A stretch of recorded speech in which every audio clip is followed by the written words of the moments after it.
नमस्ते। रचनात्मक लेखन को अधिक प्रभावी बनाने से संबंधित इस भाग में हम आपका स्वागत करते हैं। यहाँ हम रचनात्मक लेखन कौशल के कुछ तरीकों पर बात करेंगे। माध्यमिक कक्षाओं में लेखन कार्य 2 भागों में किया जाता है। पहला भाग पत्र लेखन है, जिसमें औपचारिक पत्र यानी फॉर्मल लेटर, अनौपचारिक पत्र यानी इनफॉर्मल लेटर्स, रिपोर्ट्स, संवाद यानी डायलॉग्स और भाषण यानी स्पीच का लेखन किया जाता है। दूसरे भाग में विभिन्न प्रकार के निबंध लिखे जाते हैं, जैसे वर्णनात्मक यानी नरेटिव, विवरणात्मक यानी डिस्क्रिप्टिव या एक्सपोजिटरी, तर्कपूर्ण यानी आर्ग्यूमेंटेटिव, निजी अनुभव यानी पर्सनल रिकाउंट। एक अच्छा लेख लिखने के लिए 6 चरण होते हैं। पहला, विषय के बारे में विचार करना यानी ब्रेनस्टॉर्मिंग। दूसरा, अपने विचारों को क्रमबद्ध करना यानी ऑर्गेनाइजिंग द कंटेंट। तीसरा, उन्हें लिखना यानी राइटिंग। चौथा, अपने लेखन को पुनः जांचना यानी प्रूफ रीडिंग एंड एडिटिंग। पांचवा, अपने लेख में सुधार करना यानी मल्टीपल ड्राफ्ट्स बनाना। और अंत में अपने लेख को एक अंतिम रूप देना यानी फाइनल वर्जन तैयार करना। किसी भी पत्र और निबंध के 3 भाग होते हैं: परिचय यानी इंट्रोडक्शन, मुख्य बात या विषय वस्तु यानी कंटेंट, और उसका अंत यानी कंक्लूजन। हमारा निबंध एक बर्गर के समान है, जिसमें ऊपर की ब्रेड हमारी निबंध का आरंभ और नीचे की ब्रेड निबंध का समापन है। बीच की पैटी हमारे निबंध के मुख्य विषय को दर्शाती है। जिस प्रकार इसके साथ लगे प्याज, टमाटर आदि बर्गर के स्वाद को बढ़ाते हैं, उसी प्रकार मुहावरे, विशेषण आदि हमारे निबंध को रुचिकर बनाते हैं। निबंध लिखते समय कुछ बातें हमेशा ध्यान में रखनी चाहिए। आपके निबंध का आरंभ आकर्षक और विषय को स्पष्ट करने वाला होना चाहिए। यह सरल भाषा में और संक्षिप्त होना चाहिए। इससे पाठक का ध्यान आकर्षित हो और उसमें आपके निबंध को आगे पढ़ने की इच्छा जागृत हो। अनुच्छेद के अंतिम वाक्य में विषय के बारे में अवश्य बताया जाना चाहिए। किसी भी निबंध को विभिन्न प्रकार से आरंभ किया जा सकता है, जैसे कि फ्लैशबैक अर्थात किसी बीती हुई घटना के साथ, जैसे आज भी मुझे वह दिन याद है जब। डायलॉग यानी किसी संवाद के साथ, जैसे मैंने खुशी से उछलते हुए अपनी बहन से कहा, वाह, अगले सप्ताह हम भारत जा रहे हैं, वहाँ कितना मज़ा आएगा।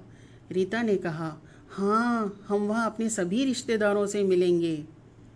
कोटेशन, कोई प्रसिद्ध वाक्य, जैसे कहते हैं कि संयुक्त परिवार सुखी परिवार। किसी क्वेश्चन के साथ यानी प्रश्न के साथ, जैसे व्यक्ति किस प्रकार के परिवार में रहना चाहता है, संयुक्त या एकल। मोनोलॉग अर्थात स्वयं से बात करना, जैसे काश आज मैं अपने दादा दादी और चचेरे भाई बहनों के साथ होता। किसी सेटिंग यानी दृश्य का वर्णन, इसमें हम घटना का समय, स्थान, पात्र और दिन का वर्णन करते हैं। निबंध की शुरुआत करने के बाद अगले अनुच्छेद से विषय से संबंधित मुख्य विचार लिखे जाते हैं। इसके भी 3 भाग होते हैं। पहले भाग में मुख्य पात्र का अन्य पात्रों के साथ संबंध बताया जाता है। दूसरे भाग में समस्या के बारे में और तीसरे भाग में समस्या की गंभीरता और उसके प्रभाव के बारे में बताया जाता है। निबंध के मध्य भाग को लिखते समय कुछ बातों का विशेष रूप से ध्यान रखना चाहिए। अपनी बातों को अनुच्छेद में लिखें, एक ही बात को बार बार ना लिखें। अपने विचारों को सही क्रम से लिखें, कोई भी आवश्यक बात को न छोड़ें और किसी भी अनावश्यक बात को न लिखें। आपके विचारों में एक उचित प्रवाह होना चाहिए। निबंध का आखिरी भाग उसका समापन होता है। इसमें हम निबंध का सारांश, कोई सलाह, प्रश्न आदि के बारे में लिखा जा सकता है। इसके कई तरीके होते हैं, जैसे किसी व्यक्ति का उल्लेख करके, किसी सलाह के साथ, किसी चुटकुले या मज़ेदार बात के साथ, किसी प्रश्न के साथ, किसी तथ्य के साथ, किसी भावना के साथ या कहानी के आरंभ के साथ जोड़कर निबंध का अंत किया जा सकता है। निबंध के अन्य भागों की तरह निबंध का अंत भी बहुत प्रभावशाली होना चाहिए। पाठक को पता चलना चाहिए कि इस बिंदु पर निबंध समाप्त हो गया है। निबंध को अचानक ही समाप्त नहीं करना चाहिए। इस भाग में निबंध का सारांश, किसी बात के लिए अपनी सहमति या असहमति भी प्रकट की जा सकती है। किसी भी विषय के बारे में अलग अलग प्रकार से निबंध लिखा जा सकता है। इसके लिए हमें प्रश्न की भाषा पर ध्यान देना आवश्यक है। उदाहरण के लिए यदि हम यहाँ देखें तो हमारा मुख्य विषय संयुक्त परिवार है। यदि प्रश्न में संयुक्त परिवार के लाभ और हानियों के बारे में पूछा जा रहा है तो उसमें हमें केवल उनके बारे में ही विस्तार से बताना है, जो एक एक्सपोजिटरी निबंध होगा। लेकिन यदि उसी विषय पर हमारे विचार पूछे जाएं तो वह एक आर्ग्यूमेंटेटिव निबंध होगा, जहां हमें अपना पक्ष स्पष्ट रूप से रखना होता है। आइए अब एक्सपोजिटरी निबंध और आर्ग्यूमेंटेटिव निबंध के बीच के मुख्य अंतर को जानते हैं। एक्सपोजिटरी निबंध में हमें उस विषय के बारे में विस्तार से लिखना होता है।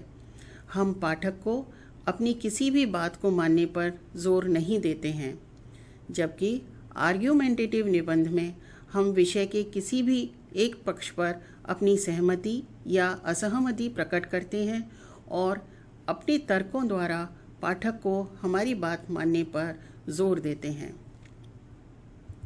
आइए अब एक एक्सपोजिटरी निबंध लिखना सीखते हैं। इसके लिए हम माइंड मैपिंग और जिक्सॉ स्ट्रेटेजी का प्रयोग करेंगे। हमारे इस पाठ का उद्देश्य सही प्रकार से माइंड मैप बनाना सीखने के साथ साथ संयुक्त परिवार के लाभ और हानियों के बारे में जानकर उन्हें अपने निबंध में सही प्रकार से लिखना है। अब आप यहाँ एक वीडियो देख सकते हैं। इस वीडियो को दिखाने का उद्देश्य विषय के प्रति आपकी रुचि जागृत करना और विषय के बारे में अधिक जानकारी प्राप्त करना है। वीडियो देखने के बाद आपको आज के विषय के बारे में कुछ जानकारी अवश्य मिल गई होगी। अब आप अपने समूह में जाकर दिए गए क्षेत्र पर अपने विचार लिखिए, यानी समूह 1 आरंभ करेगा, समूह 2 संयुक्त परिवार के लाभों के बारे में बताएगा, समूह 3 संयुक्त परिवार के लाभों के बारे में बताएगा, संयुक्त 4 संयुक्त परिवार की हानियों के बारे में बताएगा, समूह 5 भी संयुक्त परिवार की हानियों के बारे में बताएगा और समूह 6 निबंध का अंत लिखेगा। आपके समूह जिक्सॉ पजल के विभिन्न भागों के समान हैं। ये सभी भाग पूरे निबंध की संरचना के आवश्यक भाग हैं, जिन्हें जोड़कर एक पूरा निबंध तैयार किया जा सकता है। यह चित्र विषय से संबंधित विचारों का एक जाल है। इसमें मुख्य विषय को बीच में लिखकर उससे संबंधित विभिन्न विचारों की शाखाएं बनाई गई हैं। इस प्रकार एक माइंड मैप बनाया जाता है। इसमें हम एक साथ सभी विचारों को एक पेज पर देख सकते हैं, जो हमारे लेखन को आसान बनाता है। ये कुछ मुहावरे, इडियम्स, लोकोक्तियाँ, प्रोवर्ब्स और सह प्रयोग वर्ड्स इन पेयर्स के उदाहरण हैं, जिन्हें हम अपने निबंध में प्रयोग कर सकते हैं। ये हमारे निबंध को खूबसूरत और प्रभावशाली बनाते हैं। ये हमारे भावों की अभिव्यक्ति को बेहतर बनाते हैं। इनका उचित प्रयोग करना आवश्यक है, लेकिन यदि इनका अत्यधिक प्रयोग किया जाए तो पाठक को लेखन से अरुचि होने लगती है। आइए अब एक नरेटिव ऐसे लिखना सीखते हैं। हमारे इस पाठ का उद्देश्य निबंध आरंभ करने के 5 तरीकों का सही प्रकार से उपयोग करते हुए कहानी लिखना सीखना है।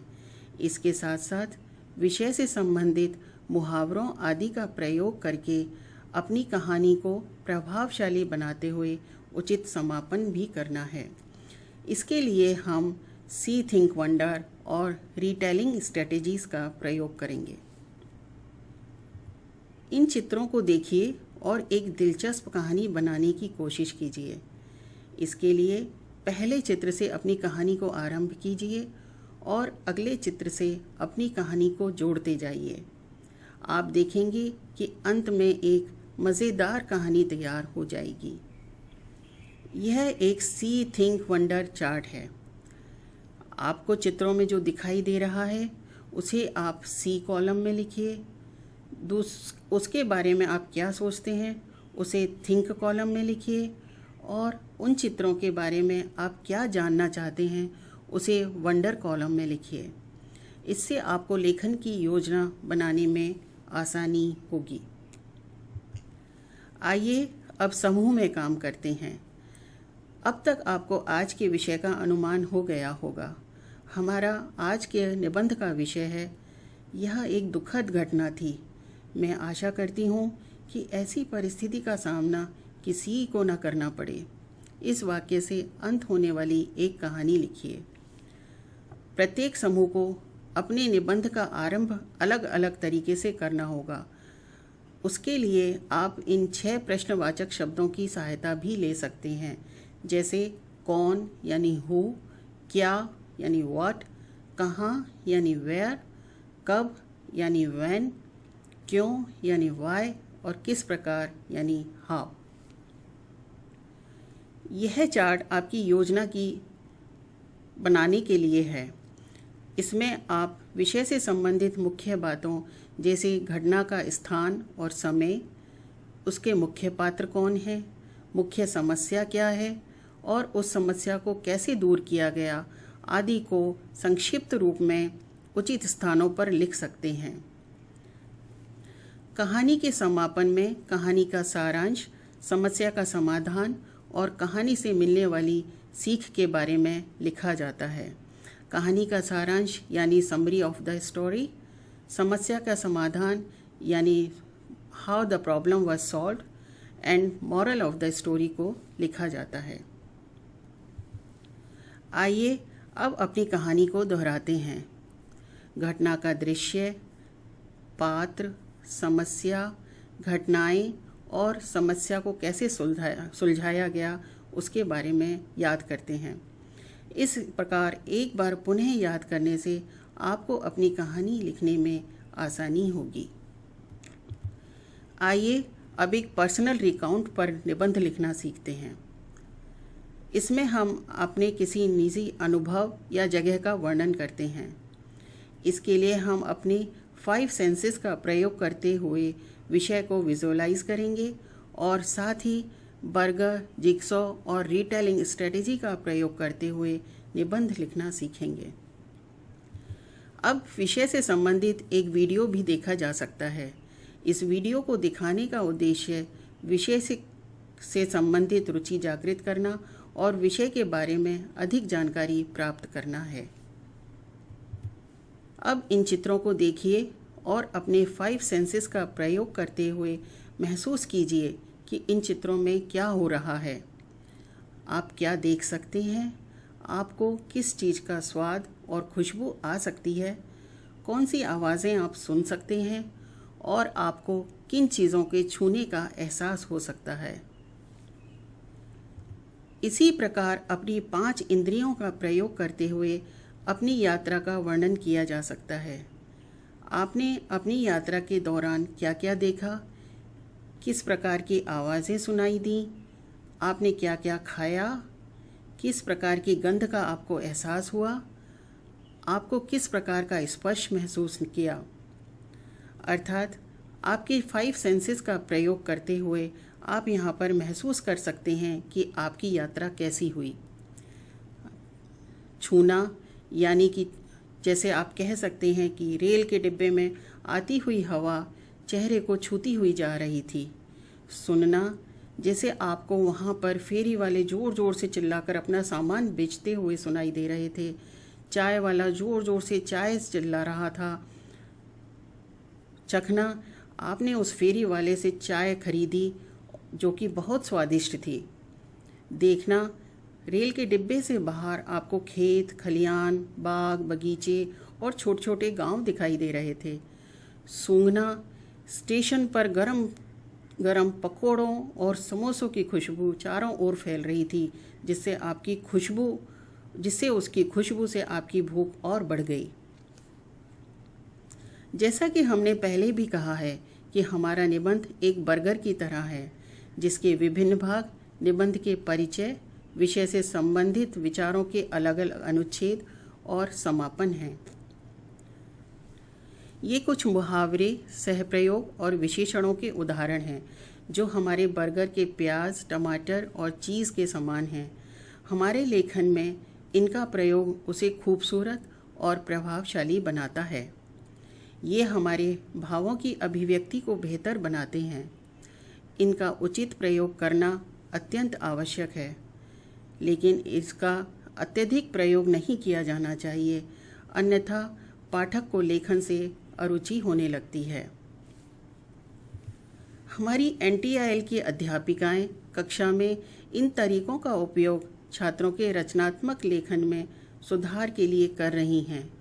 मुझे उम्मीद है कि आपने इस सत्र का अवश्य ही आनंद लिया होगा। धन्यवाद।